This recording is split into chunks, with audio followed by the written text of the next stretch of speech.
Assalamualaikum warahmatullahi wabarakatuh. Selamat malam untuk kalian yang masih terjaga. Kembali lagi di channel Cerita Masa Lalu, tempat di mana kisah-kisah kelam, pengalaman mistis, dan cerita yang tak pernah terlupakan akan kembali hidup dalam ingatan. Pastikan lampu kamar sudah diredupkan, gunakan headset atau earphone, dan dengarkan cerita ini sampai selesai. Karena malam ini, aku akan membawakan sebuah kisah horor berjudul Penjaga Sumur Tua.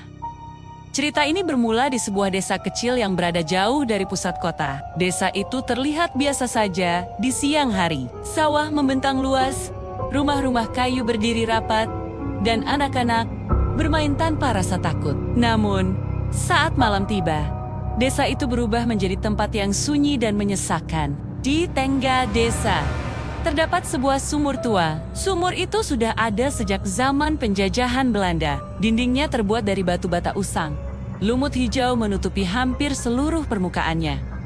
Tidak ada yang tahu pasti sejak kapan sumur itu ada. Yang jelas, seluruh warga sepakat pada satu aturan.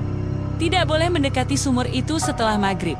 Bukan tanpa alasan, aturan itu dibuat karena sebuah tragedi dan sosok penunggu yang masih setia mendiaminya. Sayangnya, aturan ini tidak diketahui oleh seorang pemuda yang baru saja kembali ke desa. Nama pemuda itu Raka, seorang perantau yang terpaksa pulang karena harus mengurus rumah peninggalan kakeknya. Sialnya bagi Raka, rumah itu tepat berada di belakang sumur tua tersebut. Sejak hari pertama, Raka sudah merasakan hal yang aneh. Setiap malam, selalu terdengar suara air ditimba dari arah sumur. Padahal, tak pernah ada satupun warga yang berani mengambil air di malam hari.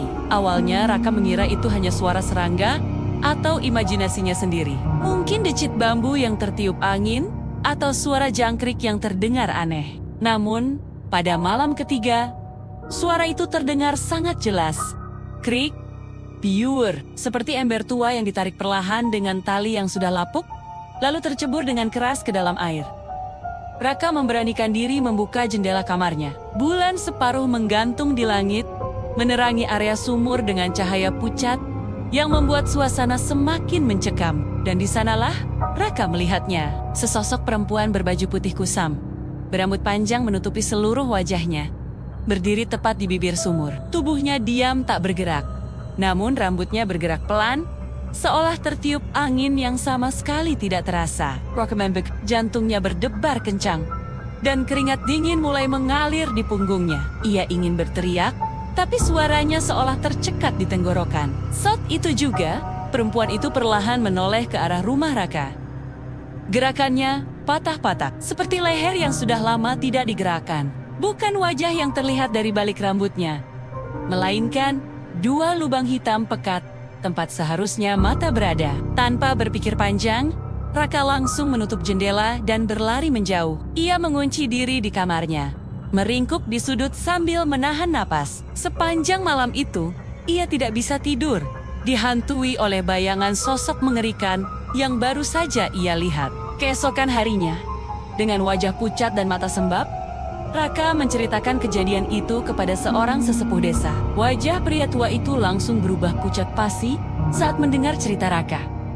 Ia menatap Raka dengan tatapan ngeri. "Kak, kamu sudah dilihat penjaga sumur," ucapnya pelan dengan suara bergetar. Sesepuh itu pun menceritakan sebuah kisah lama.